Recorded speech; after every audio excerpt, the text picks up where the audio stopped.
오늘 말씀은 부활하신 주님의 용납과 격려라는 제목으로 살펴볼 거예요. 지난주 부활주일인데 이럴지도 모르지만 주님이 부활하시고 나서 40일을 제자들을 만나고 사람들을 만나고 주님을 부르는 여러 사람들에게 이렇게 보이면서 격려하고 했습니다. 심지어 주님이 부활하셨다고 제자 중에도 나는 그 장자국에 손가락 넣어보기 전에 난 못 믿어 이랬을 때 주님이 뭐라 그래요? 와서 여기 만져봐라. 이 못자국도 만지고 장자국도 만져보고 너가 믿음을 가져라 그랬을 때 그가 가서 만진 것이 아니고 주님에 대해서 부활하신 주님을 정말 고백하게 됐었지요. 주님의 부활하심은 의학적으로나 과학적으로 이해가 안 되지요. 주님의 태어나심도 이해되나요? 안 되잖아요. 주님을 하나님의 아들이라 그래요. 여러분, 말이 새끼를 놓으면 뭐라 그래요? 망나지 그러죠. 사자 새끼 사자라 그래요. 하나님의 아들, 하나님입니다. 이분이 태어나실 때 어떻게 태어났어요? 처녀가 잉태하여 아들을 낳았다 이래요. 불과 우리도 수십 년 전만 해도 이게 과학적으로 입증이 안 됐어요. 근데 지금 우리나라에도 일본 여자 사유리 보세요. 뭐 결혼한 거 아니고 남자의 관계를 통해서가 아니라 어떤 이렇게 규정되어진 남자의 정자 이렇게 가지고 뭐 아마 백인 남자의 그거였나 봐요. 그 애가 보면 그렇더라고요. 지금은 시험관에서도 애를 낳게 하지요. 지금은 이해를 해요. 하나님이 마리아에게 충만하게 거하시고 그러면서 그가 잉태하여 아들을 낳았다. 하나님께서 그를 성령이 그를 넣고 그렇게 하게 했다. 그래서 우리는 하나님의 아들이다. 또 하나님이 사람의 모습으로 오신 게 맞고요. 우리가 이해 못했죠. 그 옛날 사람들 절대로 과학적으로나 의학적으로 입증이 안 됐지요. 부활하심 아직도 우리 의학적으로나 과학적으로 입증이 안 됩니다. 그렇지만 하나님은 충분히 하신다. 이렇게 기록된 말씀에서 충분하다.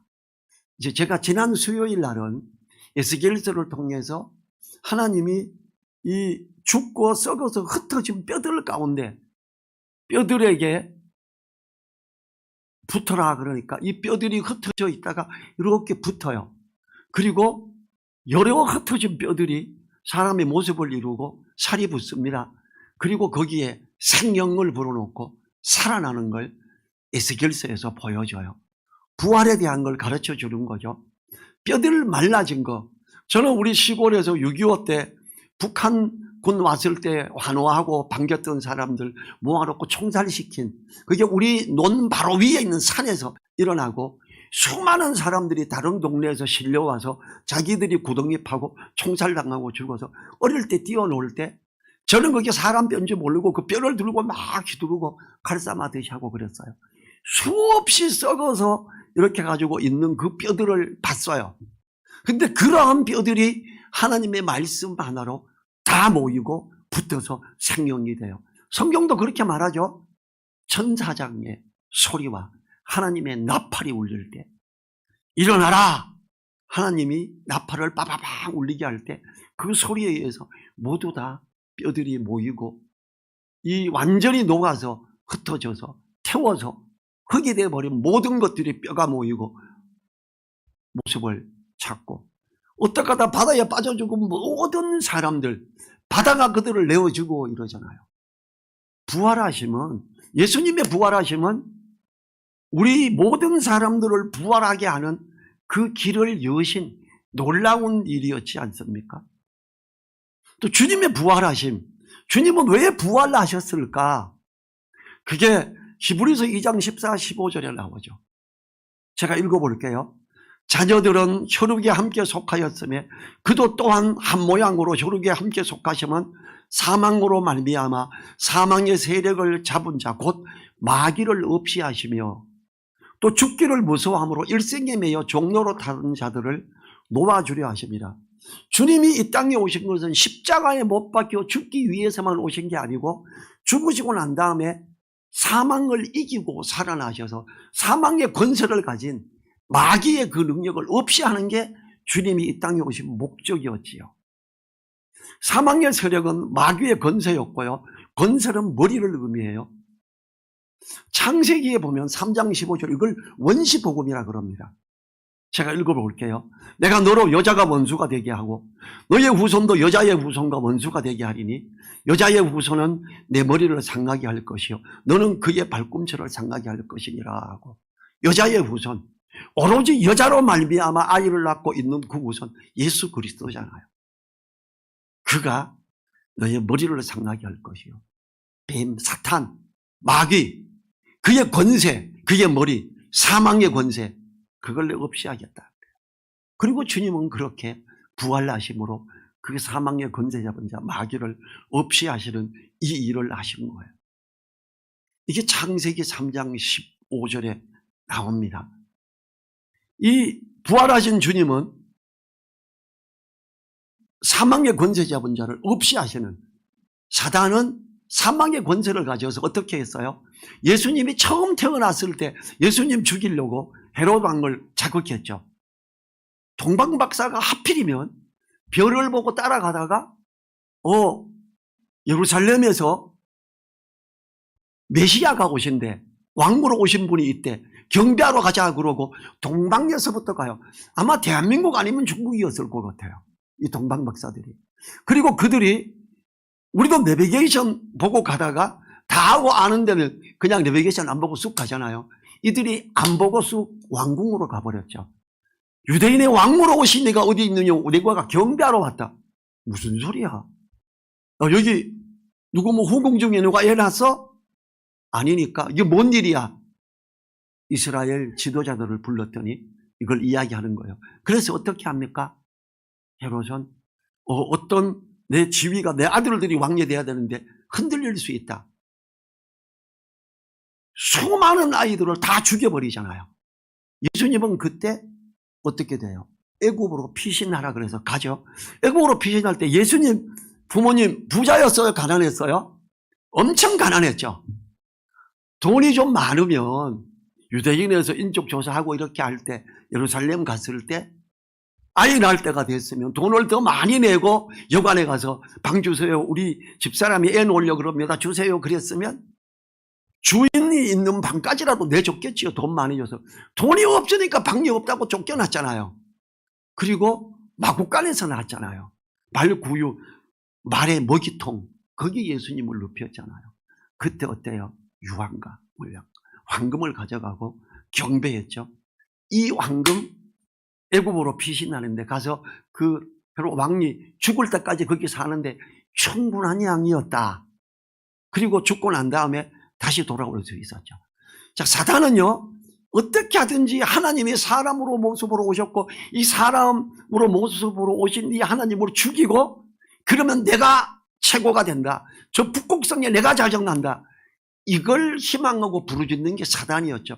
계속 죽이려고 그랬잖아요. 주님은 어때요? 우리들의 죄를 대신해서 십자가에 못 박힌 그 일이 사단의 괴계로 말미암아 사단은 어떻게 했어요? 이야, 이제 내가 하나님 죽였어. 이제 내가 저 북극성이 진짜 자정난다. 이랬을 거 아니에요. 그런데 3일 뒤에 주님이 살아나셔 버렸습니다. 마귀의 권세가 깨져 버렸습니다. 엄청난 일이었지요.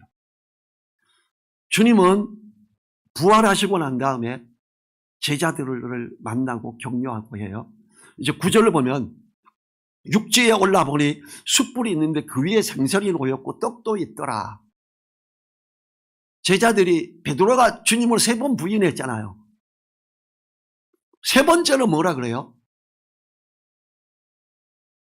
첫 번째 추우니까 불을 피워놓고 숯불을 피워놓고 있는 거기에 불 쬐고 있는데 요정이 지나가다 이 사람 저 묶여있는 예수하고 같은 그 닭인데 물인데 아니야 잘못 봤어.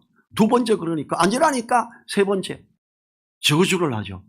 저 죽일 놈의 새끼 저놈하고 내가 어떻게 내가 한편이야. 아니야 이렇게. 그리고 닭이 울고 펑펑 울었죠. 이 불을 보고, 모닥불을 보고 얼마나 충격을 먹을 수 있어요. 본인 숯불이 있는데 그 위에 생선이 놓여있고 떡도 있어요. 베드로는 처음에는 몰랐어요. 베드로가 주님을 부인하고 이러고 나서 주님을 부활하신 주님을 만났었지만, 아유, 내 같은 놈이 무슨 수제자고, 나 그냥 고기 잡으러 갈래. 다른 제자들을 다 도망갔잖아요. 그래, 우리가 뭘, 그냥 고기 잡으러 가자. 나도 따라갈게. 베드로의 집터를 보니까 굉장히 크더라고요. 베드로는 선주의 아들이었어요. 그냥 고기 잡는 일꾼이 아니고 부잣집 아들이었어요. 야, 우리 집에 가면 배 몇 대 있어. 가자. 그래, 다 가자. 이러고 간 거예요. 근데 갈릴리 바다, 저는 그걸 바다라 그러는 거지. 제가 가보니까 작아요. 호수예요. 호수치고는 조금 큰. 어디서든지 주님 금방 알아보는데 제자들이 몰라요. 주님이 거기에 나타나시고 요한이, 야, 예수님, 베드로가 그냥, 항상 베드로는 격정적이잖아요. 그냥 놓고 헤엄쳐가지고 막 가서 주님 만나러 갔지요. 그리고 거기 생선이 놓여있고 떡도 있는 걸 봐요. 자, 주님이 피우신 숯불은 복합적인 의미를 갖습니다. 첫째는 새벽의 바다에서 돌아오는 제자들을 따뜻하게 녹일 온화한 불이지요.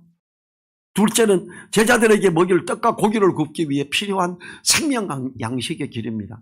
세 번째는 대제사장의 뜰 안에 피워진 숯불을 생각하게 할 수 있죠. 베드로는 그게 제일 먼저 생각했을 거예요. 숯불 앞에서 내가 주님을 3번 부인해 했는데 주님이 숯불을 피셨네? 주님이 바닷가로 오신 이유, 베드로를 격려하고 숯불에서의 아픈 추억을 덮으시려고 하심이기 때문입니다. 이처럼 주님이 부활하시고 하신 행동 하나하나는 주님의 크신 사랑이고 제자들을 다시 격려하는 거였습니다. 10절 11절 보면요, 주님이 고기 많이, 큰 고기 153마리인데 그물이 찢어질 정도 큰 것만 잡혔어요. 잡은 생선 좀 가져와라. 더 구워서 그들을 주게 하기 위해서. 그 가득히 찬 고기가 153마리. 모나미 볼펜 153 있죠? 예, 이 153마리에 물고기 잡힌 걸 기념하는 그 숫자예요. 그래서 우리가 다른데 153, 성교회 153 되게 많습니다. 주님 앞에서 정말 간절히 기도하고 주님의 말씀을 따라가는 사람. 주님이 오셔서 뭐라 그랬어요? 고기 많이 잡았냐? 그때 예수님인지 몰랐어요. 아니요. 깊은 데로 가서 오른쪽에 그물 던져봐. 던졌는데 엄청 잡힌 거예요. 여러분, 해가 위로 또 오르기 시작하면 해가 비치고 눈에 보이기 때문에 물고기는 더 밑으로 내려갑니다. 그래서 우리나라 어부도 새벽에 나가죠, 잡으러. 근데 해가 또 올랐는데 어떻게 고기가 위로 올라왔을까? 주님께서 그물을 그쪽으로 내리시라고 하니까 물고기들이 그리 올라오고 큰 물고기만 모여서 거기 잡혔잖아요. 주님의 말씀을 따라간다는 것 얼마나 놀라웠습니까? 주님이 처음에 제자들을 만날 때 고기 잡는 베드로와 요한을 보고 뭐라 그랬어요? 나를 따라오너라. 내가 너희로 사람을 낚는 어부가 되게 하리라 그랬잖아요. 지금 그 같은 그 사건 그대로 여기에서 일어났어요. 그리고 주님은 그들에게 내 양을 먹이라 이렇게 말하죠. 12절 13절 보면 예수께서 조반을 먹으라 하시고 제자들이 주신 줄 아는 거로, 주님이신 줄 아는 거로 당신이 누구냐 감히 묻는 자가 없고 잘 먹지요. 예수께서 가셔서 떡을 가져다가 저희에게 주시고 생선도 그와 같이 하시니라. 자, 여러분 보세요. 우리 오병이어 기적이 뭔지 알죠? 주님이 고기 보리떡 5개와 물고기 2마리를 가지고 이게 있습니다 할 때 기도하고 남자만 5천여 명이 먹고 애들 빼고 여자 빼고 그럼 다 합하면 최소 2만 명에서 3만 명 될 수 있습니다. 다 먹고도 12광줄이 가득히 남았는데 여러분 그 떡이 어떨까요? 맛이 수준이? 그 고기가 불어나는데 그게 맛이 어떨 것 같아요? 우리가 어디 가서 떡 맛집이다 그거보다 훨씬 맛있었을 거고 다른 데서 생선 구이 팔고 하는데 그 어떤 것보다 떡보다 맛있었을 거라고 생각을 해요. 저는 주님이 하나님의 능력으로 말미암아 그걸 먹게 했는데 지금 제자들에게 고기 가져와 주님이 잡게 했죠. 정말 맛있는 고기 잡았을 것 같아요. 그리고 주님이 구우셨어요. 어떤 요리사가 주님이 굽는 것보다 더 맛있게 구울 수 있을까요? 제자들 보고 먹어라 줘요. 야, 진짜 맛있었을 것 같아요. 그 떡도 진짜 맛있었을 것 같아요. 주님은 그들에게 이렇게 섬겨주죠. 부활하시기 전에도 섬겼고 부활하시고 난 다음에도 섬깁니다. 마가복음 10장 45절 뭐라 그래요? 인자에 온 것은 섬김을 받으려 함이라 아니라 도리어 섬기려 하고 자기 목숨을 많은 사람의 대속물로 주려 함이니라. 주님은 섬기시러 오셨어요. 주의 종입니다. 주님을 따라갑니다. 할렐루야. 그리고 너네 날 잘 섬기면 복 받는다. 이렇게 하는 목사님들 주님을 안 따라가는 거죠. 나는 주님 사랑납니다. 고백을 한다면 그럼 내가 주님이 사랑한 본을 보인 걸 나도 실행해야 돼요. 그게 안 되면 기도해야 됩니다. 주님, 내가 저 사람이 자꾸 판단이 되고 내 마음에 안 드는데 주님 큰일 났습니다. 사랑해야 되는데 이게 안 되니 내 마음 더 넓혀주세요. 주님, 간절히 기도해야죠. 이게 주님이 원하시는 거 아니겠어요? 내 잘되게 해달라고 기도하고 우리 아들, 딸이 잘되게 해달라고. 그게 아니잖아요. 주님의 말씀을 따라 포용하며 주님의 말씀을 따라 사랑하기 시작할 때 주님의 은혜가 넘치죠. 자, 뭐라 그랬어요? 기도 응답 받는 방법. 너희가 내 안에 거하고 내 말이 너희 안에 거하면 무엇이든지 원하는 대로 구하라. 그리하면 이루리라. 요한복음 15장 7절이죠. 주님이 하는 걸 따라가야 돼요. 이 15절에서 베드로에게 요한의 아들 시몬아 내가 이 사람들보다 나를 더 사랑하느냐. 주님, 내가 주님 사랑하는 줄 주께서 아시잖아요. 또 물어요. 주님이 너 나 사랑하니? 예 주님. 또 물어요. 3번을 물어. 베드로가 근심합니다. 여러분, 베드로는 그 불을 피워놓은 걸 보고도 3번 부인한 게 생각났을 거예요. 근데 이제 3번을 물어보니까 주님이 꽁 하셨나? 왜 3번 물어보지? 이랬을 수도 있어요. 심히 걱정이 돼요. 주님은 왜 3번이나 물어보시지? 주님은 3번 다 뭐라 그래요? 내 양을 먹이라. 너 나 사랑하니? 내 양을 먹이라. 너 사랑하니? 네, 주님 사랑합니다. 내 양을. 원래 주님은 아가페적 사랑으로 나를 사랑하니? 이렇게 물었고요. 나는 형제로 사랑합니다. 이렇게 대답하고 2번. 이렇게. 너 나를 형제로 사랑하니? 그랬더니 베드로가 네, 아가페적인 헌신적인 사랑으로 사랑합니다. 이랬어요. 근데 베드로가 그렇게 3번이나 주님의 사랑을 고백하고 하면서 그의 마음이 어땠을까요? 베드로야, 나도 너 사랑한다. 그러나 갈릴리 바다까지 따라왔지 않았냐? 베드로야, 내 양을 먹이라. 이렇게 맡길 때 베드로가 얼마나 가벼워졌을까요? 베드로가 얼마나 위로가 되고 격려가 됐겠어요? 여러분, 정말 마음에 안 드는, 예수님이 거기 묶여 있고 할 때 저주하기까지 저주하려고 저놈의 새끼 이러면서 부은 아시한 베드로, 닭이 2번째 울 때 베드로가 그게 생각나고 펑펑 울리지요. 주님은 베드로를 바라보고, 주님이 베드로를 봤다고 나와 있잖아요. 주님은 어땠어요? 베드로야, 너 나 3번 부인한다고 말했잖아. 내가 이 상황 미리 다 알고 있었고 내가 너 그 심정 알아. 걱정하지 마라. 그리고 와서 이렇게 다시 격려하는 거예요. 자, 부활하신 주님은 우리에게 용납해라, 사랑해라, 사랑을 우리 고백하자, 그리고 주님 안에 있는 자들을 포용하자, 내 양을 먹이라. 이것이 주님을 사랑한다고 고백하는 자에게 주시는 명령이에요. 얼마나 소중해요? 주님은 그래요. 히브리서 10장 24절에서 뭐라 그래요? 서로 돌아보아 사랑과 선행을 격려하며, 25절에서 모이기를 패하는 어떤 사람들의 습관과 같이 하지 말고 오직 곧나여 그날의 가까움을 볼수록 더욱 그리하자. 그날이 뭐예요? 주님 오실 날. 가까워 볼수록 우리 더 사랑하자, 더 돌아보자, 더 포용하자. 이게 안 됐을 때 주님 어떻게 해요? 나 이거 잘 안 되고 있어요. 주님 내 마음이 이게 안 됩니다. 제가 방계산업체에 근무했어요. 대기업이에요. 거기에 공장장으로 오신 분이 수도방위사령부 사령관이었어요. 이 양반이 직장에서요 군대 지휘봉 들고 다니면서 쿡 찌르고 툭 치고요. 참 얄미웠어요. 사장님이 건의할 거 있으면 건의하래요. 직원들 한 400~500명 모아놓고 손 들고 건의했어요. 사장님 여기 군대 아닙니다. 막 반말 내도 안 됩니다. 그 사람은 자기 마음에 안 드는 사람 노트에 기록하고 그런 사람 몇 번 기록되면 보너스 깎아버려요. 그래서 우리는 한 배를 탄 함께 가는 동성자들입니다. 서로 존중해서 존대하고 기하도록 해야 됩니다.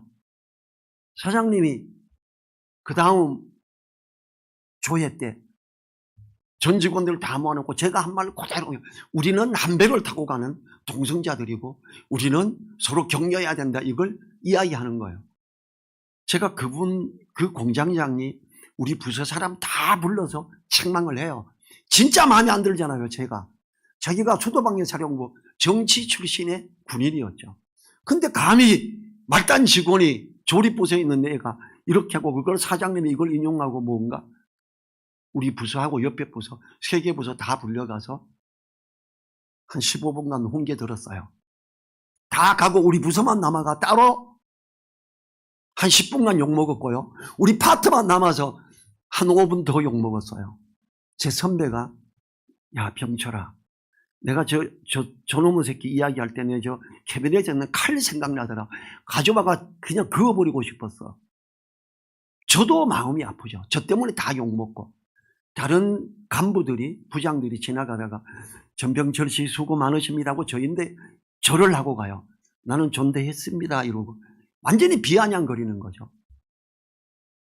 막 저도 진짜 그 공장장 승용차에 브레이크 오일을 빼버려가 사고나 죽어버리게 할까 이 생각이 들어요. 그럼 집에 가면 회개해요. 주님 제가 사람을 미워하고 이랬으면 용서해 주십시오.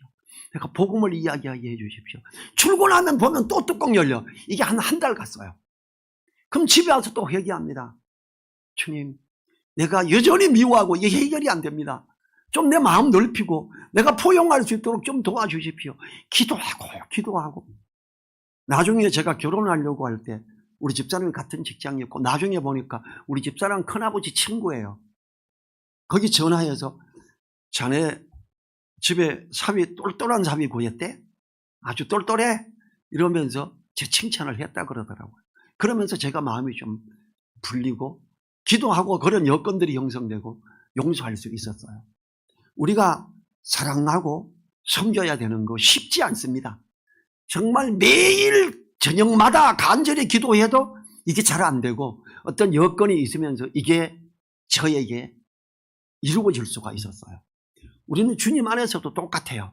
주님 안에서 마음에 안 드는 사람 사단은 역사하죠. 두루다니며 삼킬차를 찾죠.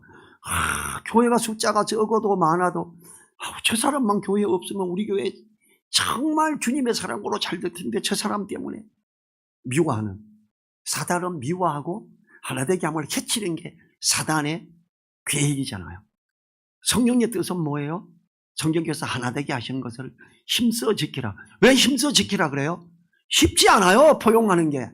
그래서 힘써서 기도하며 간절히 구하며 사랑을 마음을 넓히는 걸 포용할 수 있는 걸 달라고 기도하면서 하나됨을 힘써 지키라는 거예요.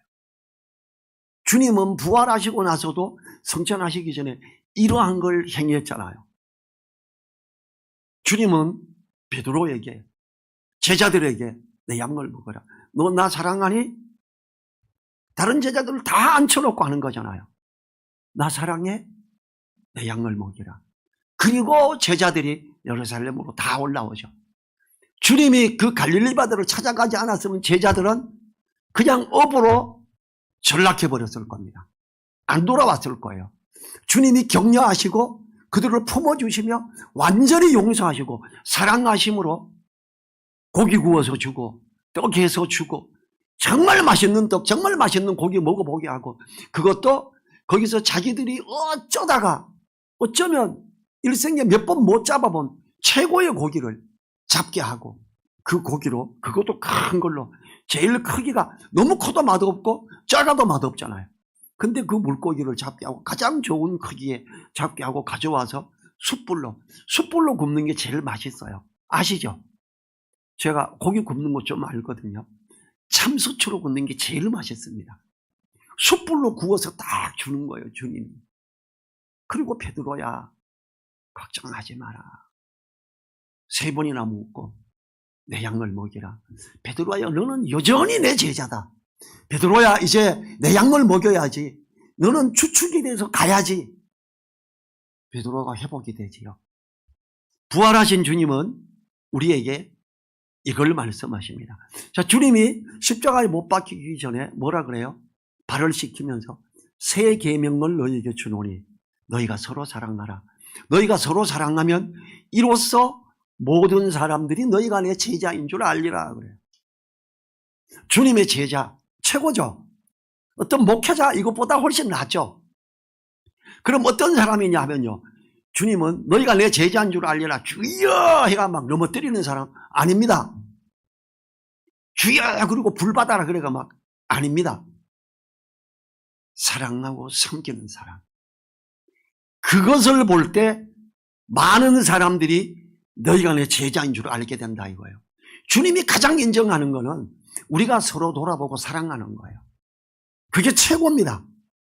그리고 주님께 이제 자 주님의 말씀 안에 있는 거죠. 그거는 주님 안에 있는 거예요. 그리고 그 주님의 말씀을 마음에 두고 기도하며 따라가는 사람, 그의 기도가 들어집니다.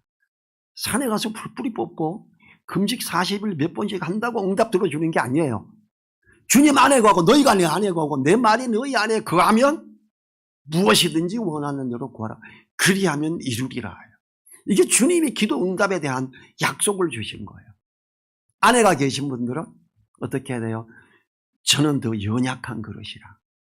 더 연약하게 귀히 여겨라. 그 사람의 기도를 들어준다고 베드로전서 3장에 나와 있지. 남자들이 꼭 해야 되는 일.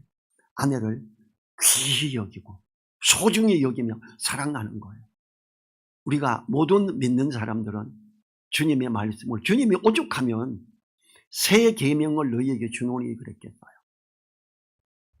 뭐 10계명 그걸 떠나서 새 계명 준다. 내가 너희를 사랑한 것 같이 너희가 서로 사랑해라 명령을 했잖아요. 그런데 주님이 본을 보인 것 중에 하나가 3번 부인한 베드로를 향해 갈릴리 바다까지 찾아가서 거기서 떡도 해주고 고기도 구워주면서 잡게 하면서 사랑을 고백하게 하죠. 사랑을 베드로가 3번 부인한 걸 제자들이 다 아는데 거기서 주님 사랑합니다. 이 고백이 쉽겠어요?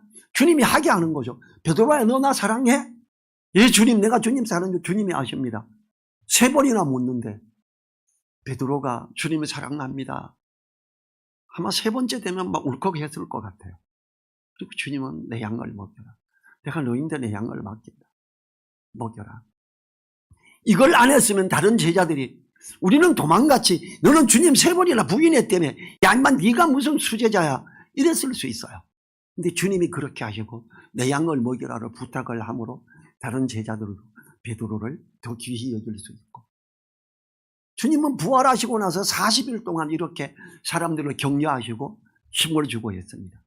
부활의 주님을 우리가 믿는다면 우리가 용납하고 사랑하고 품어야 됩니다. 자, 자리에서 일어나셔서 1분간 부활하신 주님의 모습을 따라 우리가 사랑하고 포용하고 하게 해 주십시오. 간절히 1분간 기도하지.